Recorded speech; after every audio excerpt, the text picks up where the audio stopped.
राजीव गाना गाते हुए रीना को देख रहा था, जिसके चेहरे के भाव लगातार बदल रहे थे और माथे के बाल सदैव तनाव का शिकार हो रहे थे।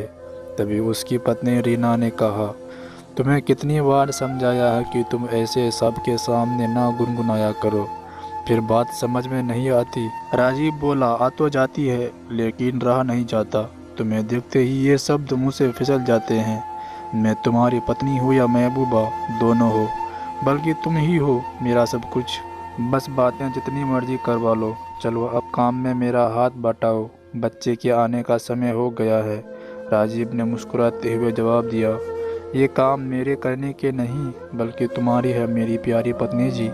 रीना बोली, राजीव, मैंने सोचा भी नहीं था कि पसंद की शादी के बावजूद मुझे तुम जैसा पति मिला, जिसे किसी बात का एहसास ही नहीं होगा। पहले नहीं सोचा था तो अब सोच लो।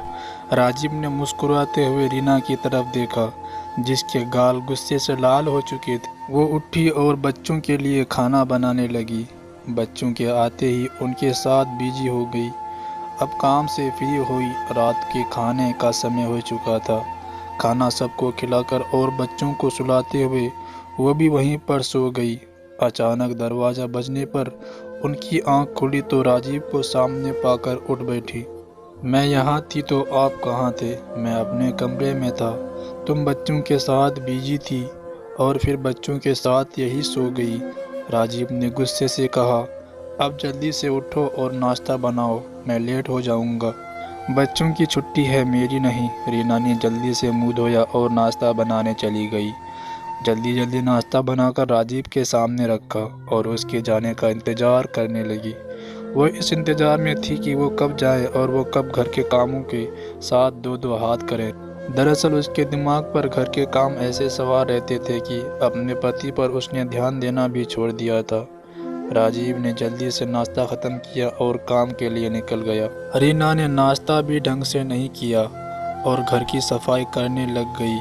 सास ससुर को नाश्ता देकर अब वो बच्चों के लिए नाश्ता बनाने में बिजी थी तो उसकी दोस्त की कॉल आ गई। रीना ने कई बार फ़ोन बंद किया और फिर उसे मैसेज किया कि 1 घंटे बाद मैं तुम्हें खुद फ़ोन करूँगी, अब दोबारा मुझे तंग मत करना। मगर हर बार की तरह रीना अपनी दोस्त को फ़ोन करना भूल गई और ठीक 2 घंटे बाद रीना की दोस्त उसके घर मौजूद थी। तभी रीना झुंझलाते हुए बोली, हे भगवान, कौन है जो घंटी पर हाथ रखकर भूल ही गया है? देखूं तो जरा कौन है। दरवाज़ा खोला। रीना ने अपनी दोस्त को देखकर कहा, क्या आवाज़ आ गई थी कि घर ही चली आई हो? शर्म करो रीना, तुम्हारी दोस्त हूँ मैं। रीना की दोस्त ने उसे याद दिलाया, मुझे याद है कि तुम मेरे दोस्त हो। अब बताओ कि क्या कारनामा किया है तुमने जो सुनाने चली आई हो? तुम कैसे मेरे दिल की बात समझ लेती हो? बैठो तो सही बताती हूँ। जानती हो, मुझे एक दोस्त मिल गया है। कहाँ, कैसे और क्यों? फेसबुक पर उससे दोस्ती हुई और आहिस्ता आहिस्ता बातचीत शुरू हो गई और अब ये बातचीत मुलाकात का रूप धारने वाली है। मतलब इतनी जल्दी दोस्ती हुई और इतनी जल्दी मुलाकात करने को भी कह दिया तुमने उसे। किस खुशी में? मुझे लगता है कि वो मुझसे समझने लगा है। मतलब इतनी जल्दी दोस्ती हुई और इतनी जल्दी मुलाकात करने को भी कह दिया तुमने उसे। किस खुशी में? मुझे लगता है कि वो मुझे समझने लगा है, मेरी हर बात की तारीफ़ करता है। जानती हो रीना, तुम्हारे उस कज़न से तो बहुत अच्छा है जिससे मेरी मंगनी कर दी गई है। अमित को भी मेरी पसंद नापसंद का इतना पता भी नहीं है जितना राज को पता चल गया है। और मैं जब भी उससे बात करती हूँ तो मुझे समय का पता ही नहीं चलता। बहुत बुरी बात है प्रिया, अमित भाई तुम्हारे होने वाले पति है। ये तो गलत बात है कि तुम उनसे झूठ बोल रही हो। रीना की दोस्त बोली, उनकी ज़िंदगी में भी तो और बहुत सारी लड़कियां हैं, तो क्या मैं एक दोस्त भी नहीं बना सकती? हमारे बीच सिर्फ बातचीत का रिश्ता है और राज से बात करके मेरा दिन बहुत अच्छा गुजरता है। अमित ने तो अब मेरी तारीफ़ करना भी छोड़ दी है, उनके पास मेरे लिए समय ही नहीं होता। तुम तो जानती हो रीना, अमित को बस काम ही हर समय उनके सर पर सवार रहता है। मैं तो कहती हूँ तुम भी एक दोस्त बना लो। अरे नहीं नहीं, मैं तो ऐसे ही ठीक हूँ। तुम तो बस अपने बारे में सोचो कि अगर अमित भाई को ये सब कुछ पता चल गया तो क्या वो तुम्हें माफ़ कर देंगे? उन्हें कौन बताएगा? तुम्हें तो पता है मैं तो बता नहीं सकती, और तुम तो मेरी दोस्त हो ना, इसलिए मुझे तुमसे उम्मीद है कि तुम भी उनको ये बात नहीं बताओगी। अगर खाने के लिए कुछ है तो दो, वरना मैं चलती हूँ। प्रिया कुछ सोचते हुए बोली, अच्छा चाय ही बना दो। ठीक है बैठ जाओ। रीना ने उसे चाय दी और फिर फिक्रमंदी से बोली, प्लीज़ ऐसा ना करो। तुम्हें डर नहीं लगता क्या प्रिया? तुम अपने होने वाले पति यानी अमित के साथ बेवफाई कर रही हो। अरे वो ऐसे ही ठीक होगा, इसलिए तुम ज़्यादा परेशान ना हो। अच्छा मैं चलती हूँ, फिर आऊँगी। प्रिया चली गई, लेकिन रीना को एक अजीब सी उलझन में डाल गई। 2 हफ्ते से रीना राजीव के रौब में बदलाव सा महसूस कर रही थी। हर समय फ़ोन में बिजी रहना, ऑफिस जाते हुए अच्छे से तैयार होना, रात को देर से घर आना, ये बात रिया के लिए नई नहीं थी। पहले तो राजीव इतना तैयार नहीं होते थे, फिर सोचा कि किसी लड़की का चक्कर तो नहीं। नहीं नहीं, ये मेरा वहम है। उसने खुद को तसल्ली दी। लेकिन कितने दिनों से राजीव ने गाना भी तो नहीं सुनाया। हो ना हो दाल में कुछ काला ज़रूर है। वो काफ़ी देर सोच में गुम रही, फिर उसके दिमाग में ना जाने क्या आया।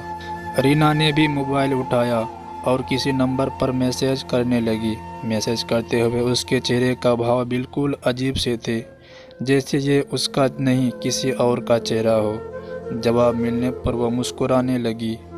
आज इतने सालों बाद रीना ने खुद पर ध्यान दिया तो उसे काफ़ी कमी सी महसूस हुई। उसने महसूस किया कि उसने तो खुद पर ध्यान ही देना छोड़ दिया है, इसलिए उसने जल्दी जल्दी काम ख़त्म किया और पार्लर चली गई।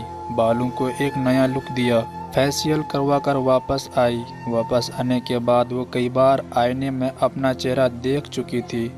मैंने खुद को कैसे भुला दिया है, इतने सालों से अपने ऊपर ध्यान ही नहीं दे सकी। अब वो खुद को कोस रही थी।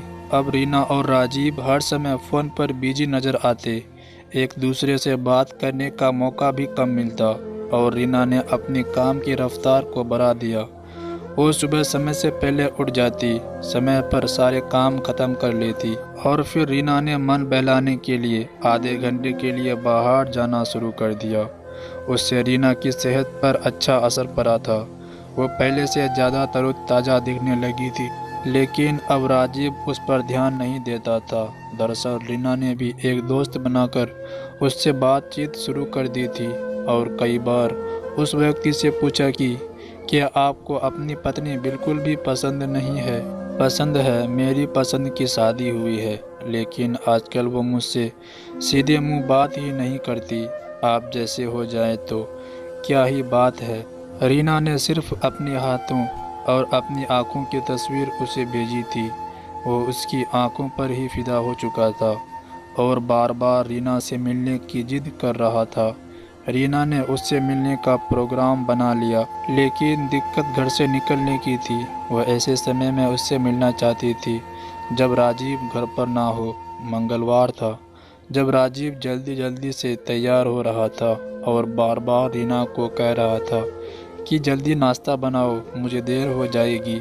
रीना बोली, मशीन तो अब मैं हूँ नहीं, जो देर होनी थी वो हो चुकी, अब बताए क्या करना है। राजीव ने सिर्फ चाय पी और ऑफिस के लिए निकल गया। उधर रीना ने जल्दी जल्दी काम खत्म किया और काले रंग की साड़ी पहनकर अच्छा सा मेकअप किया। फिर उसने अपनी सास को बता दिया कि वो अपनी किसी दोस्त के घर जा रही है। जब वो होटल पहुंची तो उस लड़की को वो वहीं इंतज़ार करते हुए पाया। उसका मुंह दूसरी तरफ था। रीना आहिस्ता आहिस्ता चलते हुए उसके पास पहुंची। वो फ़ोन पर किसी से बात कर रहा था। रीना को देखकर वो देखता ही रह गया। तुम यहाँ? जी राजीव साहब, यह तुमने ठीक नहीं किया। रीना, मैं बिल्कुल ठीक किया है राजीव।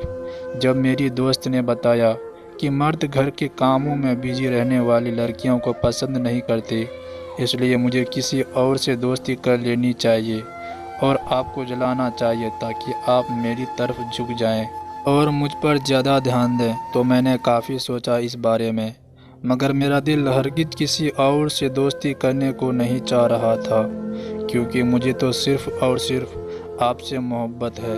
मैं आपकी पत्नी हूँ। फिर सोचा कि क्यों ना आपके मन की बात ली जाए कि आप मेरे बारे में क्या सोचते हैं। इसलिए मैंने आपको एक नए नंबर से मैसेज किया और कॉल पर भी आपसे आवाज़ बदल कर बात की ताकि आप मुझे पहचान ना सकें।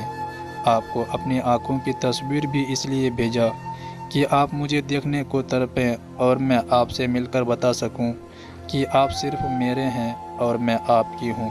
मेरे इस रूप को देखकर फ़ोन पर आपने वो हर बात मुझसे की जो मैं सुनना चाहती थी। मैं जान चुकी हूँ राजीव, तुम्हारी खुशी किसमें है। मैं जान चुकी हूँ कि एक औरत को अपने पति को भी वक्त देना चाहिए। राजीव, मेरे राजा सिर्फ आप ही हैं और दोस्त भी मैंने आपको चाहा है और इस चाहत को कभी कमी नहीं आएगी।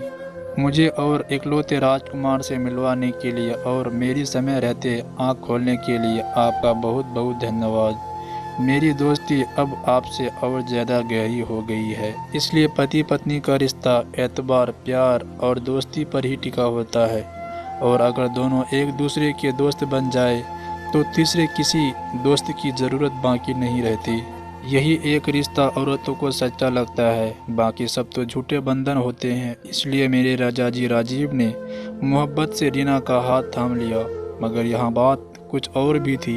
वो जानता था कि वो गलती पर भी था। जब इतनी प्यारी पत्नी मौजूद थी तो उसे किसी और से यानी रीना से कोई और लड़की समझकर बात नहीं करनी चाहिए थी, बल्कि उसे अपनी पत्नी का दोस्त बनकर प्यार से इज्जत देनी चाहिए थी। क्यों दोस्तों, क्या कहना है आपका इस कहानी के बारे में? कमेंट करके हमें ज़रूर बताएं। वीडियो को लाइक करके चैनल को सब्सक्राइब कर लीजिए, साथ में घंटी को दबाकर ऑल पर सेट कर लीजिए ताकि आने वाली वीडियो आपको तुरंत मिले। मुझे दीजिए अगले वीडियो तक इजाज़त, तब तक के लिए धन्यवाद।